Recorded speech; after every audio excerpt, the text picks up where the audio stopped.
এ যুবক যারা রোজা রাখে রে ভাই, ওই রোজার কারণে ডায়াবেটিস রোগ ভালো হয়, ওই রোজার কারণে হার্টের রোগী ভালো হয়, ওই রোজার কারণে আলসার শরীর থেকে চলে যায়, ওই রোজার কারণে স্ট্রোক করা কমে যায়, ওই রোজার কারণে রক্তের চাপ কমে যায়। ওই রোজা কত বড় একটা মহা ঔষধ। যারা রোজা রাখে না, আমি কদমে হাত রেখে বলবো, ও যুবক, জীবন থেকে একটা মিনিট যে চলে যাচ্ছে, একটা সেকেন্ড দিয়ে চলে যাচ্ছে, আর এটা খুঁজে পাওয়া যাবে না, এটা আর খুঁজে পাওয়া যাবে না। নিজের জীবন থেকে যে চলে গেল, এই হায়াত আর পাইবা না। নিজের হায়াতটা থাকতে এই হায়াতটারে গুরুত্ব দেন, হায়াতটারে একটু দামি বানান। দেখবেন আপনি ইন্তেকালের আগে আপনাকে আমার আল্লাহ নেককার মানুষ বানাইয়া দুনিয়ার জমিন থেকে নিয়ে যাবে। মা বোনেরা যারা শুনতেন, আপনাদের কথাই বলছিলাম। ও পর্দার অন্তরালের আম্মু, গভীর মনোযোগ। দ্বিতীয় নম্বর কাজ হলো আপনার রমজান মাসের 30টা রোজা। সুবহানাল্লাহ বলেন। অনেক মা বোনেরাও আছে রোজা রাখে না, আছে না নাই? মা বোনেরা যারা শুনছেন, গভীর মনোযোগ। শুধু পুরুষেরা রাখবে, আপনারা রাখবেন না সেটা নয়।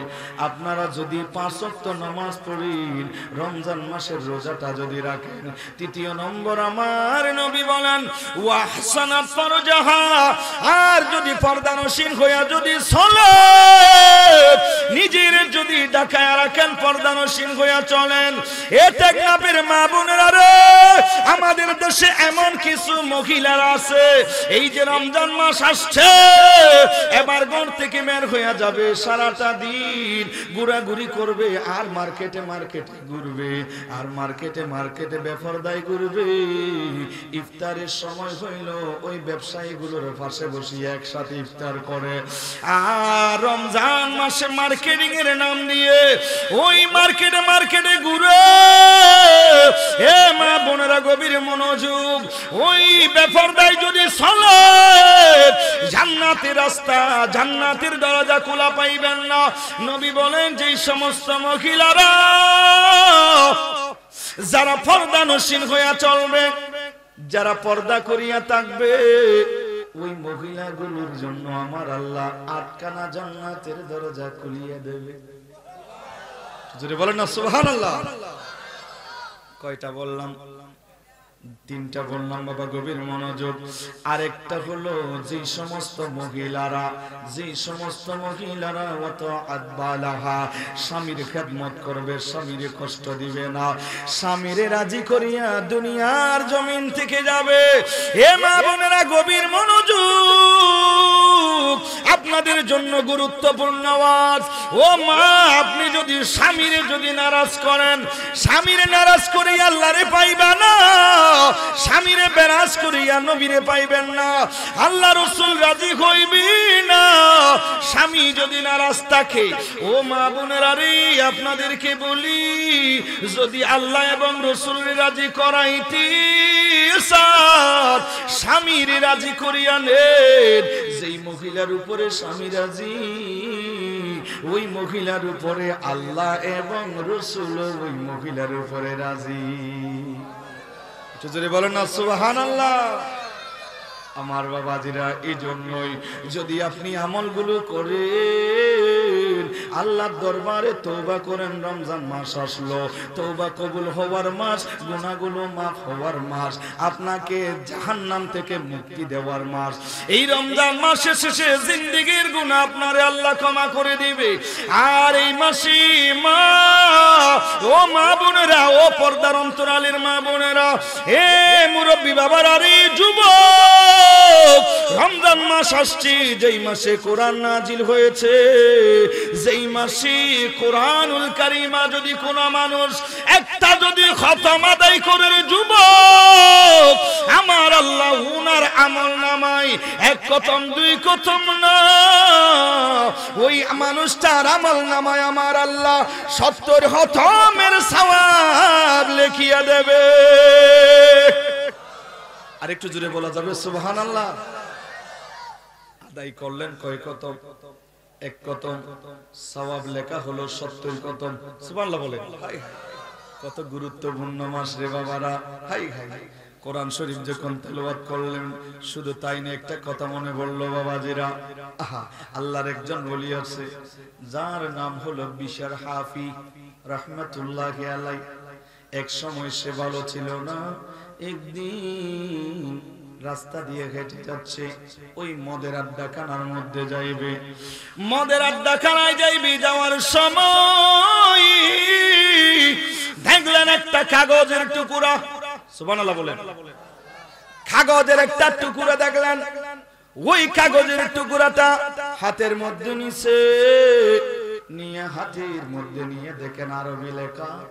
ওই কাগজটা নিয়ে উনি বড় খুশি হইল, বলে আরবি লেখা, এটা তো আমার আল্লাহ রব্বুল আলামিনের আজ এই ভাষায় কোরআন নাজিল করেছে, সেই আরবি ভাষা।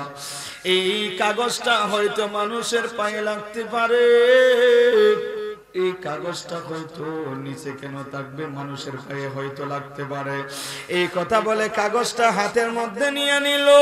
ও মুরব্বী বাবারা, ও যুবক, ওই বিশর হাফি রহমাতুল্লাহি আলাইহি এই কাগজটা তিনি লইয়া নিজের ঘরের মধ্যে চলে আসলো। এবার চলে এসে সুন্দরভাবে কাগজটারে পরিষ্কার করিয়া সুন্দর একটা জায়গায় কাগজটারে যখন রেখে দিল, আমার আল্লাহ রব্বুল আলামিন বলে, দুনিয়ার মানুষ গো, এই বিশর হাফির আমলটা আমি আল্লাহর বড় ভালো লেগেছে।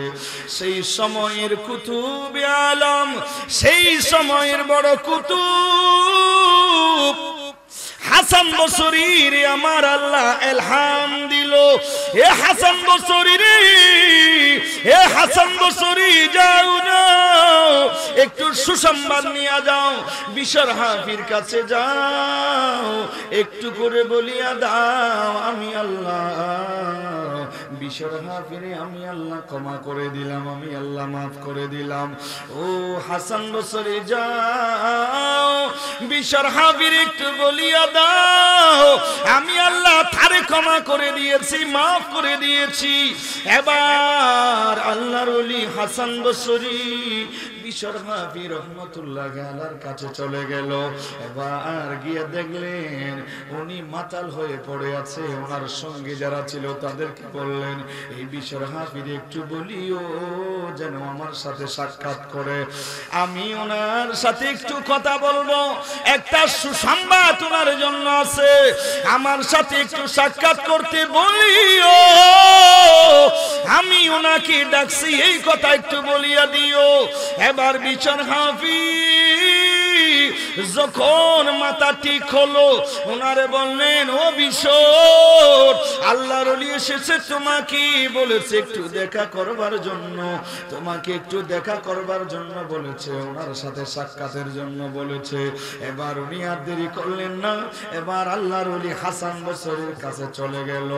ও হুজুর হাসান বসরি, আপনি নাকি আমাকে ডেকেছেন, আমাকে সাক্ষাৎ দেওয়ার জন্য আপনি নাকি বলেছেন। হুজুর আমারে আপনি কি জন্য ডাকলেন? বলে, এ বিশর শুনো, তোমার জন্য একটা সুন্দর সুসংবাদ। বলে, হুজুর কি সুসংবাদ? বলে, আজ একটু বলো তুমি কি আমল করেছো, দুই একদিনের মধ্যে তুমি কি করেছো?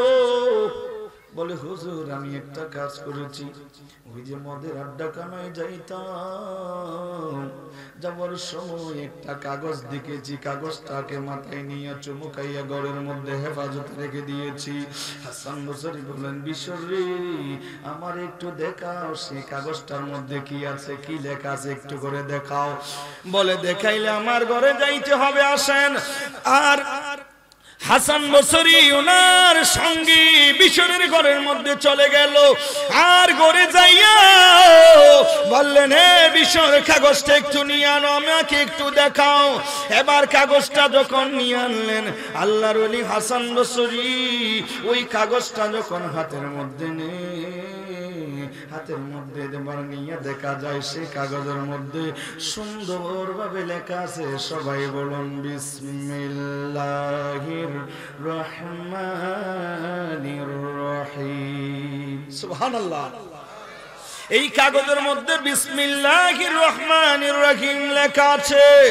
এবার হাসান বসরি বললেন, এ বিশর, হাতটা একটু বাড়ায়া দাও, হাতটা একটু বাড়ায়া দাও, একটু তওবা করিয়া নাও। এ বিশর শুনো, এই কাগজটারে তুমি সম্মান দিয়েছো, এই কাগজটারে তুমি ইজ্জত দিয়েছো, এটার কারণে আমার আল্লাহ তোমার জিন্দেগির গুনাহগুলো আল্লাহ মাফ করে দিয়েছে।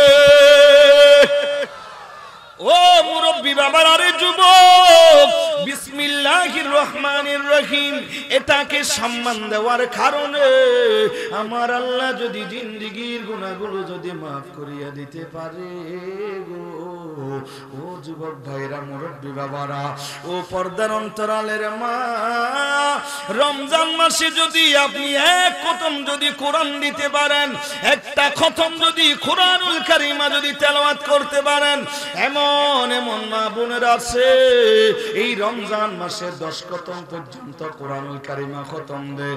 এই মাসে 5-6 খতম, 7 খতম, 10 খতম পর্যন্ত অনেক মা বোনেরা আছে খতম দিয়া দে। ও মা বোনেরা, এইভাবে যদি কোরআন কারীমাটা যদি তেলাওয়াত করে, আল্লাহর দরবারে যদি আপনি ফরিয়াদ করেন, যদি দোয়া করেন, মা গো আমার আল্লাহ বিশরের মতো আপনি মারেও আমার আল্লাহ ক্ষমা করে নিতে পারে কি পারে না? জোরে বলেন, পারে কি পারে না? কিন্তু বড় দুঃখের বিষয়, আমার দেশের মা বোনেরা ওই কোরআন শরীফটা তেলাওয়াত করতে চায় না, ওই কোরআন শরীফটা পড়ে না, 5 ওয়াক্ত নামাজগুলো পড়তে চায় না। এই অনেক মানুষ আমাদের দেশে আছে, রোজা রাখছে কিন্তু নামাজটা কেমন করে ঘুমাও তুমি, কেমন করে ঘুমাও তুমি, ফজর করে কাজা, এমন তো হতে পারে জোহরে জানাজা। ঠিক না বেঠে?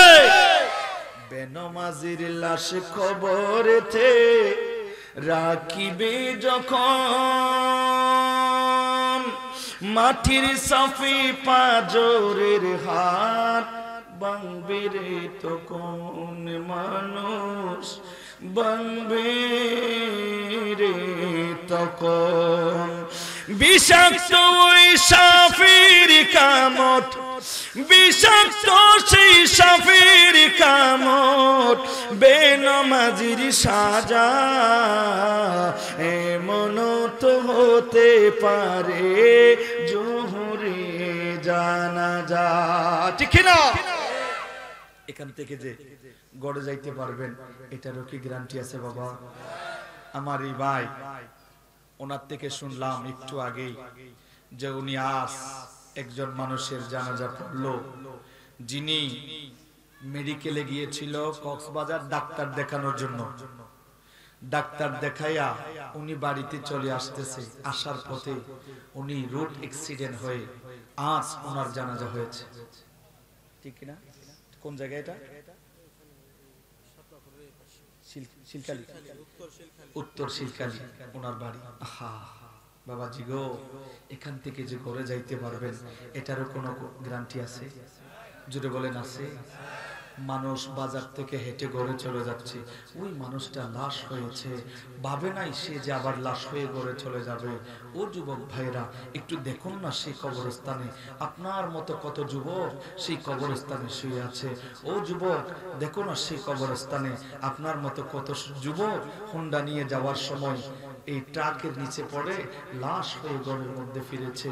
ও মুরব্বীরা, দেখুন না সেই কবরস্থানের দিকে আপনার মতো কত মুরব্বী ঘর থেকে বের হয়েছে, বলছে খারাপ লাগতেছে, হসপিটাল পর্যন্ত যাইতে পারে নাই, সে রাস্তার মধ্যে ইন্তেকাল করে বাড়ির মধ্যে লাশ হয়ে ফিরেছে। কথা বলেন ঠিক কিনা? ও ও মা বোনেরা, আপনাদের মতো কত মা অল্প বয়সে দুনিয়ার জমিন থেকে চলে গিয়েছে, ভাবে নাই যে অল্প বয়সে দুনিয়ার জমিন থেকে চলে যাবে। কথা বলেন ঠিক কিনা? এই দুনিয়া দুনিয়া করে পাগল হইয়েন না ও যুবক ভাইরা, একটু ভাবুন আপনার মতো কত যুবক ওই কবরস্থানের মধ্যে শহীদ হয়েছে। এই যুবক, আপনার গাড়ি বাড়ি ধন দৌলত মারা যাওয়ার পরে সব কিছু হয়ে যাবে আরেকজনের, সব কিছু হয়ে যাবে আরেকজনের। এই যুবক একটু ভাবুন, আজ আপনার দাদা কই? যেই দাদা এই জমিনের মালিক ছিল আপনার, এই দাদা আজ কবরস্থানে। ভাবুন আপনার বাবা কই? আপনার বাবা সেই কবরস্থানে। আপনার বাবা আজ দুনিয়ায় নাই, আপনার দাদা আজ দুনিয়ায় নাই, আপনার দাদি আজ দুনিয়ায় নাই, অথচ তারা এই ঘরের মালিক ছিল, তারা আজ কবরের মধ্যে শায়িত। এমন এমন মানুষও এই জাহাজপুরে হয়তো ছিল, যার সাথে আঙ্গুল তুলে কেউ কথা বলতে পারতো না, এই মানুষটা আজ কবরের মধ্যে শায়িত। ও যুবক, এই মানুষটার দিকে তাকান, এই মানুষটা কত প্রভাবশালী ছিল। ওই মানুষটা একটা ডাক দিলে এলাকার মানুষ সবাই ভয়ে কাঁপতো, ওনার সাথে কেউ কথা বলতো না, কত ভয় না তাকে পাইতো। ওই এত সাহসী মানুষটা আজ কবরের মধ্যে শুয়ে আছে। যুবক রে, আপনার চাইতে কত স্ট্রং, কত হৃষ্টপুষ্ট ছেলে, আপনার চাইতে আরো কত দামিওয়ালা ছেলে, ওই যুবকগুলো আজ কবরস্থানে শায়িত। আপনিও তো হতে পারতেন ওনার মতো কবরের বাসিন্দা। ও যুবক ভাইরা, এ মুরব্বী বাবারা, ওই দিকে দেখেন, ওই ঢাকার বেইলি রোডে কিছুদিন আগে যে আগুন ধরেছিল, আপনারা কি শুনেন নাই বাবা? সেই বেইলি রোডে ব্রাহ্মণবাড়িয়ার এক পরিবারের 5 জন দুনিয়ার জমিন থেকে বিদায় নিয়েছে, অথচ দাদা ইতালি প্রবাসী, সবাই ইতালি চলে যাবে, এসএসসি পরীক্ষার পরে সপরিবার ইতালি চলে যাবে। কতই না আশা, কতই না মনের বাসনা, ইতালি চলে যাবে, পরিবার নিয়ে থাকবে, সুখে শান্তিতে সেখানে থাকবে। কতই না আশা, কতই না তাদের একটা মনের আশা বেদনা, কতই যে একটা আশা ছিল। আজ তারা সেই আশা নিয়ে আর ইতালি যাইতে পারে নাই, আজ ইতালি যাইতে পারে নাই, আজ তাদের স্থান হয়েছে কবর। কথা বলেন ঠিক নেবে ঠিক? মতের কোন গ্যারান্টি আছে? এই দুনিয়া কিছুই না বাবা, চলে যেতে হবে। এই দুনিয়া ছেড়ে চলে যাব একদিন, এই দুনিয়া ছেড়ে চলে যাব একদিন, মায়ারি বাদল ভেঙে যাবে একদিন। আসব না আমি আর এ ভুবনে কোনো দিন, এই দুনিয়া ছেড়ে চলে, আল্লাহ গো, চলে যাব একদিন। আপনাদের আওয়াজে বুঝে যাইতে যে হুজুর আমগো ইঞ্জিলে কোনো তেল তুল নাই, ইঞ্জিলে কোনো তেল তুল আমিও দিই নাই বাবা, বয়ানের পরে দেব। ইঞ্জিল আমার তো খালি, আইতেছি শহর থেকে, চট্টগ্রাম থেকে, এখনো খালি বাবা, কিছু নাস্তা পানি খাইছি, তা আমিও বয়ানের পরে দেব। কিও যুবকরা, ইঞ্জিলে কি তেল তুল আসেনিও? তো ইঞ্জিলে তেল তুল থাকলে গাড়ি চলে না কেরে? ইঞ্জিলে তেল থাকলে তো গাড়ি চালানোর কথা, ঠিক নেই? শক্তি আছে তো? জোরে বলেন শক্তি আছে? হাত তুলে বলেন আছে? আল্লাহ কবুল করুন। বিরক্ত হইছেন বাবা? একটু ভালো লাগবে যদি আপনার সাথে আমার সাথে যদি আপনারা একটু জবান খুলে, আমি যুবকদেরকে বলছি, মুরব্বীদেরকে বলছি না, কারণ মুরব্বীদের আগের মতো শক্তি পাওয়ার কি এখন আছে? জোরে বলেন আছে? এই জন্য আমি মুরব্বীদেরকে বলছি না, যুবকদেরকে একটু মহব্বতে আমার সাথে সাথে পড়ুন না, এগুলো শুনবেন, দেখবেন আপনার দিলটা নরম হবে, কবরের কথা স্মরণ হবে, মৌতের কথা মনে পড়বে। কথা বলেন ঠিক নেবে ঠিক? একটু সকলে মহব্বতে। এই দুনিয়া ছেড়ে চলে যাব একদিন, মায়ারি বাদল ভেঙে যাবে একদিন, আসব না আমি আর এ ভুবনে কোনো দিন, এ দুনিয়া ছেড়ে। মাশাআল্লাহ। একদিন মায়ারি বাদল ভেঙে যাবে একদিন, এই যে বাড়ি গাড়ি ক্ষমতা সবই চলে যাব আমি, পড়ে রবে সবই। দুনিয়ার মায়া সব, দুনিয়ার সব চলে যাবে একদিন, এই দুনিয়া ছেড়ে চলে। মাশাআল্লাহ, থামেন। আমার পিছনের ভাইরা মনে হয় আমার সাথে রাগটাগ করছে, এরা কয় না কিলে? যুবক ভাইয়ের পিছনের ভাইরা কি আমার সাথে রাগ করছেন? বাবা আপনারা কি রাগ করছেন নাকি? আমি এই জাহাজপুরা মানুষগুলোকে খুব ভালোবাসি, আপনাদের কথা আমার মনে আছে। আল্লাহ কবুল করুক, আমিন বলেন। আপনাদের এই মোহাব্বতের কথা আমার মনে আছে বাবা। আপনারা কি মোহাব্বতে পড়লে দিলটা নরম হবে, মৌতের কথা স্মরণ হবে, ঠিক না? একটু মোহাব্বতে সবাই পড়তে কষ্ট হবে না তো? মোহাব্বতে এই দুনিয়া ছেড়ে চলে যাব একদিন, মায়ারি বাদল ভেঙে যাবে একদিন, আসিব না আমি আর এই ভুবনে কোনো দিন, এই দুনিয়া। মাশাআল্লাহ। অবশেষে পর পারে দিতে হবে পারি, আন্ধার কবরে রব একাকী আমি, আসিব না আমি আর, আসিব না আমি আর এ ভুবনে কোনো দিন, এ দুনিয়া ছেড়ে চলে যাব একদিন, এই দুনিয়া ছেড়ে। মাশাআল্লাহ। একদিন মায়ারি বাদল ভেঙে যাবে একদিন, আসিব না আমি আর এই ভুবনে কোনো দিন, এই দুনিয়া ছেড়ে চলে যাব একদিন, ঠিক না বাবা? এই দুনিয়া কেউ থাকবে থাকবে না। আল্লাহ আমাদেরকে ঈমান নিয়ে দুনিয়ার জমিন থেকে যাওয়া আল্লাহ তৌফিক দান করুন। জোরে বলেন আমিন। কি বলছিলাম? বিশর হাফি রাহমাতুল্লাহি আলাইহির কথা বলছিলাম, মনে আছে তো বাবা?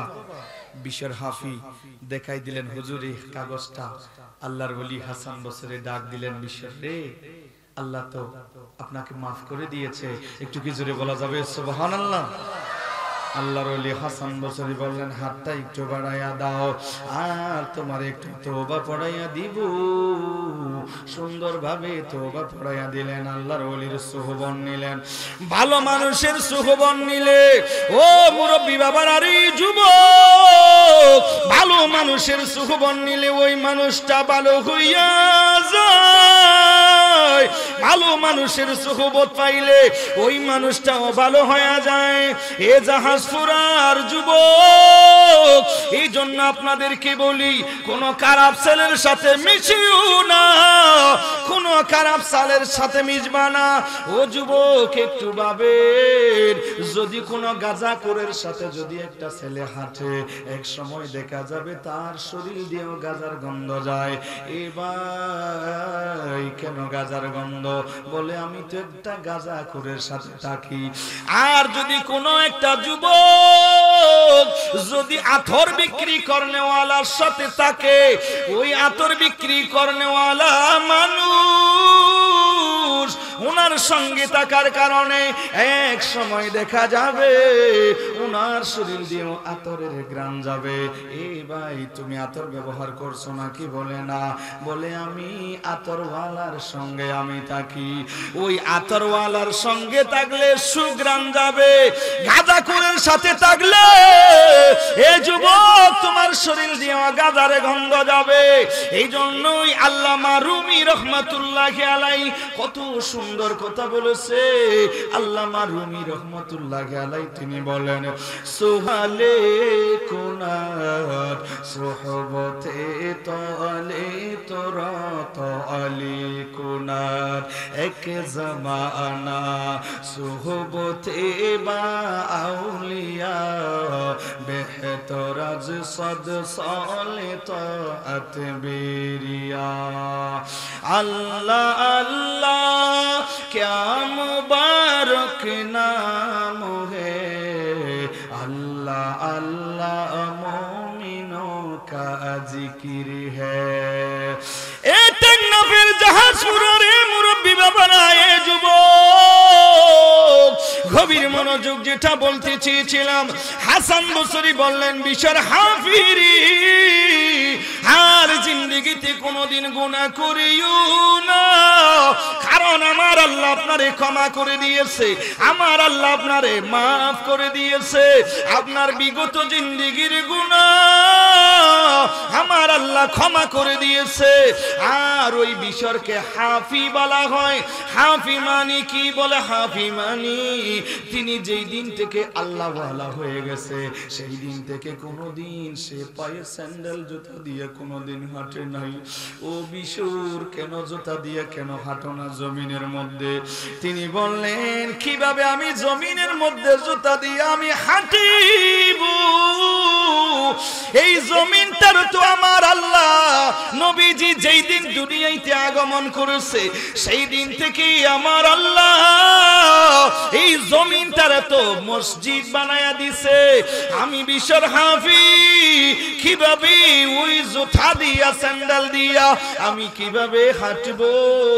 এই জন্যই আমি কালিফায় হাঁটি, এজন্য ওনাকে হাফি বলা হয়। উনি বললেন এই জমিনটার তো আমার আল্লাহ মসজিদ বানিয়ে দিয়েছে, যত গরম হোক, যত বালি যত গরম হোক, ওই বিশর হাফি কোনদিন আর পায়ে স্যান্ডেল দিত না। বিশর হাফি সেই দিন থেকে আল্লাহ ওয়ালা যেই দিন থেকে হয়েছে সেই দিন থেকে কালিফায় ওনার জিন্দেগি কাটাইছি। বিশর হাফি বলেন জমিনটা যেহেতু মসজিদ, এই জন্য আমি আর পায়ের মধ্যে আমি স্যান্ডেল লাগাই না। আমার আল্লাহ জমিনটারে মসজিদ বানায়া দিয়েছে, সেজন্য আমি আর স্যান্ডেল দিই না, কারণ জমিনটা তো আল্লাহ মসজিদ বানায়া দিয়েছে। সুদে ওয়াজুদাস রহমাতাল লিল আলামিন মসজিদে ও শুদ হামারো ये জমিন। আমার আল্লাহ এই জমিনটারে মসজিদ বানাইছি। কিভাবে আমি এই জমিনটার মধ্যে স্যান্ডেল দিব, কিভাবে আমি জুতা লাগাইব? সেজন্যই আমি স্যান্ডেল দিতাম না, জুতা দিতাম না। আর উনি এত বড় একজন আল্লাহ ওয়ালা হয়ে গেছে, এত বড় একজন ওলি হয়ে গেছে, সেই সময়ের বড় একজন ইমাম আহমদ ইবনে হাম্বলের কাছে যখন বিশর হাফি যায়, আর বিশর হাফিরে এত সুন্দরভাবে চিনি সম্মান দিল, এত সুন্দরভাবে ইজ্জত দিল। ছাত্ররা বললেন হুজুর আপনি একজন এই যুগের ইমাম, এই মানুষটাকে এত সম্মান দিলেন, ইজ্জত দিলেন, হুজুর ওই মানুষটাকে আপনি তো এই যুগের একজন ইমাম। আর ইমাম আহমদ ইবনে হাম্বল বললেন ও ছাত্ররা রে, আমি যদিও বা ইমামের দিকে অগ্রগামী হই, আর বিশর হাফি তিনি তো বলি আল্লাহর দিকে অগ্রগামী, তিনি মারফতের লাইনে অগ্রগামী। আমি ইমামের লাইনে যদি অগ্রগামী হই, তিনি তো মারফতের লাইনে অনেক অগ্রগামী, তিনি অনেক বড় আল্লাহ ওয়ালা, এই জন্য আমি ওনারে সম্মান দিয়েছি। ছাত্ররা বললেন হুজুর আমাদের একটা প্রশ্ন, আপনি আমাদেরকে একটু অনুমতি দেন, ওই মারফতের লাইনে যেহেতু অগ্রগামী হয়েছে, হুজুর একটু অনুমতি দাও, আমরা ওনার কাছে যাইব, দুইটা প্রশ্ন করব, হুজুর একটু অনুমতি যদি দেন আমরা ওনার কাছে যাইতাম, দুইটা প্রশ্ন রাখতাম। আর ইমাম আহমদ ইবনে হাম্বল বললেন এ ছাত্ররা তোমরা যাইবা, অনুমতি দিলাম, যাইবা, অনুমতি দিলাম, তবে খেয়াল রাখবা যেন বেয়াদবি না হয়। অনেক একজন বড় আল্লাহ ওয়ালা হয়ে গেছে, এই জন্য এমন ভাবে প্রশ্নগুলো করিও যেন কোনো ধরনের বেয়াদবি না হয়। ইমাম আহমদ ইবনে হাম্বলের ছাত্ররা এবার ওনার কাছে চলে গেল, বিশর হাফির কাছে গিয়ে সালাম দিল, হুজুর আমাদেরকে পাঠাইছি, আমরা আসছি আপনার কাছে দুইটা প্রশ্ন করার জন্য, হুজুর একটু বলিয়া দেন, দুইটা প্রশ্ন কি আমরা করতে পারবো নি? এবার বিশর হাফি বললেন আমি বড় ইমাম নই, তোমাদের উস্তাদ ইমাম আহমদ ইবনে হাম্বল, ওনার কাছে যদি প্রশ্ন করতাম উনি তো সুন্দর জবাবটা দিতে পারতো, হয়তো আমার সাথে মিলবি না। এ ছাত্ররা, তোমাদের ইমামের যদি কাছে কর্তা প্রশ্নটা ভালো হইতো। বলে না হুজুর, আমরা আপনার কাছ থেকে জানতে চাই, 1 নম্বর প্রশ্ন একটু যদি অনুমতি দেন, আমরা প্রশ্নটা আপনার কাছে রাখবো, একটু অনুমতি দেন না। এবার বিশাল হাফিজ যখন অনুমতি দে, বললেন হুজুর, 1 নম্বর প্রশ্ন হইল, নামাজ পড়তেছি, নামাজের মধ্যে যদি ওয়াজিব যদি ছুটে যায়, একটু করে বলেন কি করা লাগবে? আর উনি বললেন ঠিক আছে, সুন্দর প্রশ্ন করেছো, নামাজে যদি ওয়াজিব যদি ছুটে যায়, নামাজে ওয়াজিব ছুটে গেলে সিজদায়ে সাহু দেওয়া লাগে, আর এটাই হলো শরীয়ত। আর আমি বিশার হাফিজ, আমি যদি ফতোয়া দিই আমার ফতোয়া মতে, আর সিজদা দিলে হবে না, আমার ফতোয়া মতো তাকে শাস্তি পাইতে হবে। আমি মারফতের লাইনে যেই স্থানে আমি পৌঁছে গেলাম, সেই স্থান থেকে যদি ফতোয়া দিই, ও ছাত্ররা, আমার ফতোয়া হইল তাকে শাস্তি পাওয়া লাগবে। কেন আল্লাহর কাছে নামাজ পড়ার জন্য দাঁড়ায় কেন ভুল করছো? এই ভুল করার কারণে শাস্তি পাইতে হবে। সুবহানাল্লাহ বলেন। হাই হাই হাই, দেখছেন নি বাবা, কেন ভুল করেছো, শাস্তি পাইতে হবে, এটাই হলো আমার ফতোয়া। আল্লাহর দরবারে সিজদা দিবা আল্লাহরে রাজি করবার জন্য, আর কেন ভুল করেছো? আমি বিশর হাবির ফতোয়া হইল শাস্তি পাইতে হবে, শাস্তি পাওয়া লাগবে, সিজদায়ে সাহু দিলে আদায় হয়ে যাবে, এটা হলো শরীয়ত। ঠিক আছে, কিন্তু আমার ফতোয়া হইল আমার সাথে তোমার ওস্তাদের একটু মিলবে না, কারণ আমার ফতোয়া হইল ওনাকে শাস্তি পাইতে হবে। বলে হুজুর ঠিক আছে বুঝলাম, আরেকটা প্রশ্ন বলে করো। বলে আরেকটা প্রশ্ন, যে যাকাত কতটুকু পরিমাণ দেওয়া লাগে, নেশাব পরিমাণ যিনি সম্পদের মালিক হয়, কি পরিমাণ ওনারে যাকাত দেওয়া লাগে? আর উনি বললেন 40 টাকার 1 টাকা নেশাব পরিমাণ সম্পদের মালিক হলে যাকাত দিতে হইবে, আর সাথে 2.5 টাকা করে যাকাত দেওয়া লাগবে। আর আমি বিশর হাফিজ, এই রকম ফতোয়া আমার হবে না। আমি যদি ফতোয়া দিই, আমার ফতোয়া আরেক ধরনের হইবে। বলে হুজুর আপনার ফতোয়া কি হইবে? বলে আমার ফতোয়া হইবে এই সম্পদ তো আপনার না, এই সম্পদ তো আপনাকে আল্লাহ দিয়েছে, আল্লাহ যদি না দিত সম্পদের মালিক হইতে পারতেন না। এ জাহাজপুরার এ মুরব্বী বাবারা, এ যুবক ও পর্দার অন্তরালের আম্মু, এই যে সম্পদ টাকাওয়ালা পয়সাওয়ালা আমরা হলাম, এই সম্পদের মালিক আমরা না। যদি আমরা মালিক হইতাম তাহলেও মৌতের পরে কাজে আসতো, মৃত্যুর পরে কোনো কাজে আসবে না। এই যে হুজুরের মোবাইল, আল্লাহ না করুক যদি ওনার ইন্তেকাল হয়, এই মোবাইলের মালিক কি আর উনি আছে? জোরে বলেন আছে? এই মোবাইলের মালিক আর উনি নাই।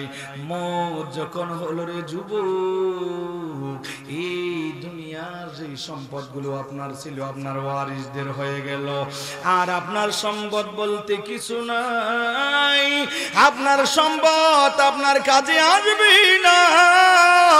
বিশর হাফি রহমাতুল্লাহি আলাইহি বলেন, আমার ফতোয়া হইল যেই যাকাতের 40 টাকা 1 টাকা এটা হয় না, যেই সম্পদগুলো আল্লাহ দিছে সব সম্পদগুলো আল্লাহর রাস্তায় দান করিয়ে দেওয়া লাগবে।